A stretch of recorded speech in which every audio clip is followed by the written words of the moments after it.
আমার ট্রান্সফার হয়ে গেছে আর কি। আমি আমার 2 সন্তান, আমার ওয়াইফ আর আমার শাশুড়ি আমরা যাচ্ছিলাম এক্স নোয়া গাড়ি নিয়ে। শেরপুর যাওয়ার পরে অ্যাক্সিডেন্টটা হইছে। আমার ওয়াইফেরও অবস্থা খুব খারাপ, লাইফ সাপোর্টে আছে। আমার মেয়েটারও অবস্থা খুব খারাপ। এক বুক স্বপ্ন নিয়ে সিলেট থেকে রাজধানী ঢাকায় স্থায়ীভাবে বসবাসের উদ্দেশ্যে যাত্রা করেছিলেন একটি বেসরকারি কোম্পানিতে চাকরি করা জামিউল আলম। তিনি এবং তার পরিবার তার চাকরির বদলির সুবাদেই ঢাকায় স্থানান্তরিত হচ্ছিলেন। তবে ভাগ্যের কি নির্মম পরিহাস! কে জানতো তাদের গন্তব্য রাজধানী ঢাকা নয়, বরং হবে সিলেটের এমএজি ওসমানী মেডিকেল কলেজ হাসপাতালের এই মর্গ এবং আইসিইউর বেড। আজকে সকালেই একটি মর্মান্তিক সড়ক দুর্ঘটনা ঘটে, যেখানে জামিউল আলম এবং তার পরিবারের সদস্যরা সিলেট থেকে যে ঢাকার উদ্দেশ্যে যাচ্ছিলেন, পথিমধ্যে অর্থাৎ সিলেট ঢাকা মহাসড়কের শেরপুর অংশে একটি ভয়াবহ সড়ক দুর্ঘটনা, অর্থাৎ একটি বেপরোয়া গতির ট্রাক তারা যে এক্স নোহাটিতে করে সিলেট থেকে ঢাকা যাচ্ছিলেন সেই গাড়িটিকে ধাক্কা দেয় এবং ঘটনাস্থলেই জামিউল আলমের মা এবং গাড়ির চালক জয় তিনি নিহত হয়েছেন। এবং এই ঘটনায় জামিউল আলমের স্ত্রী এবং তার 12 বছর বয়সী শিশু সন্তান তারা আইসিইউতে চিকিৎসাধীন রয়েছেন। তাদের অবস্থাও বেশ আশঙ্কাজনক। আমি আমার 2 সন্তান, আমার ওয়াইফ আর আমার শাশুড়ি আমরা যাচ্ছিলাম এক্স নোয়া গাড়ি নিয়ে।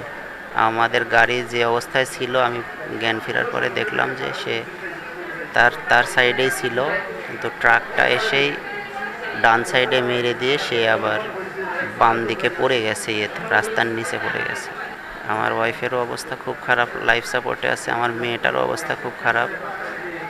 আমার শাশুড়ি ওখানেই স্পট ডেথ, ড্রাইভার সাহেবও স্পট ডেথ। আমার পা ভেঙে গেছে, বুকে ব্যথা পাইছে। আর ছেলেটা একটু ব্যথা পাইছে, কিন্তু ও এখন আলহামদুলিল্লাহ ভালো আছে। হ্যাঁ, শিফট হচ্ছে তো। আমার ট্রান্সফার হয়ে গেছে আর কি, কারণে আমি শিফট হওয়ার জন্য যাচ্ছিলাম। সিলেটে আমি 21 সাল থেকে আছি, নয়া সড়কে থাকতাম। সকালে আনুমানিক 5টা সাড়ে 5টার সময় সিলেট থেকে ছাড়িয়া গেছে। শেরপুর যাওয়ার পরে অ্যাক্সিডেন্টটা হয়েছে। ঘটনাস্থলে তার মারা গেছে 2 জন, আরেকজন মনে হয় আনার পরে মারা গেছেন। মোট 3 জন, আর 3 জন আহত চিকিৎসা চলে রেখে। একজন হলো ড্রাইভার, আর 2 জন আছে প্যাসেঞ্জার, আর 3 জন তো চিকিৎসা চলে। মোট তারা 6 জন আসলা গাড়ি। প্যাসেঞ্জার যারা মারা গেছেন তার বয়স কত? একজন মহিলা তো বয়স্ক মহিলা, আর একজন 12 বছরের বাচ্চা একটা আছে। এটা ট্রাকের সাথে মুখোমুখি একটা সংঘর্ষ হয়েছে। তারা কি গাড়ি? তারা এক্স নোহা গাড়ি আছে। সিলেট আপনার সুবিধ বাজার মাইক্রো স্টোরের সদস্য। ড্রাইভারের নাম কি? নাইম বক্স জয় তার নাম। তার বয়স আনুমানিক 25।